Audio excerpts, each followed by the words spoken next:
Hello, my name is Kay Adler.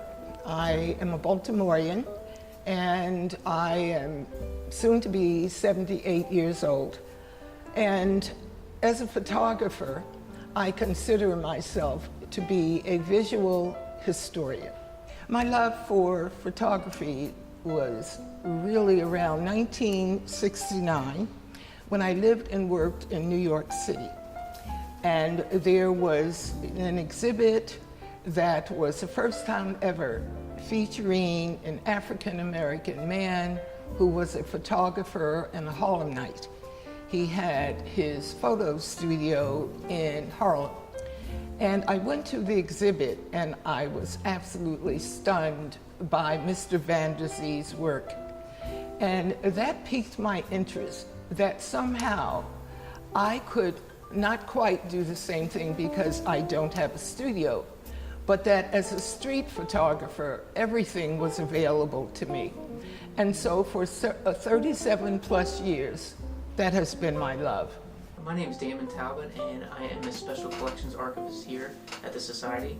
I take care of the manuscript materials, photographs, maps, ephemera, books, and rare books in the collection here. They go back from the 1600s to today. So we specifically just collect Maryland-related material, whether it be specifically about Maryland's history or whether it was created or authored by a Marylander. So, for instance, some collections, the person was born in Baltimore, but a lot of their work takes place somewhere else, but we would still collect that because it's a Baltimorean or a Marylander. I photographed Mr. Van der Zee in 1981, 2 years before his death. He had an exhibit at Towson University in 1981, and this is my photograph of Mr. Van der Zee. He is the man, very sophisticated looking man, I might add, sitting in the wheelchair. Life is interesting. I found my way here at the Maryland Historical Society and Museum by a friend that also worked as a volunteer at the Enon Pratt Library.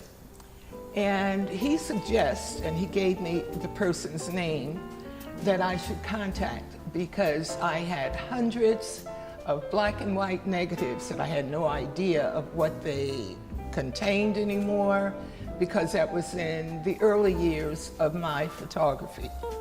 And I might add, it is important for me to say that there are certain people who helped me to get here. I met Miss Adler, another volunteer, Sid Levy, who volunteered here a few years ago and actually volunteered at the Enoch Pratt with Miss Adler. Brought her in one day because she expressed interest in history and donating her photograph collection that she's taken over the years. And he brought her in one day and then that's how we met. Also, one of my other favorite photographs, of which I have many, is Mr. Kwesi Mfume. This photograph was taken at City Hall in 1981 when he was a new city council person. And it is because of Mr. Mfume and the late Victorine Adams where I got a scholarship to attend MICA for photography.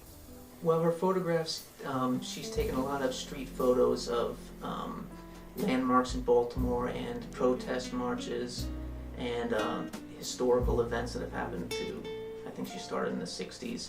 So it kind of fits in with other collections that we have here, and she's done a lot of work in terms of photographing things that we don't have a lot of, so it's definitely a welcome addition to the collection. This photograph was taken around 1979, 1980, and this is the Elks Parade. I forget what holiday it was. One of the things about photography, this genre requires that you do your very best to get into the soul of people.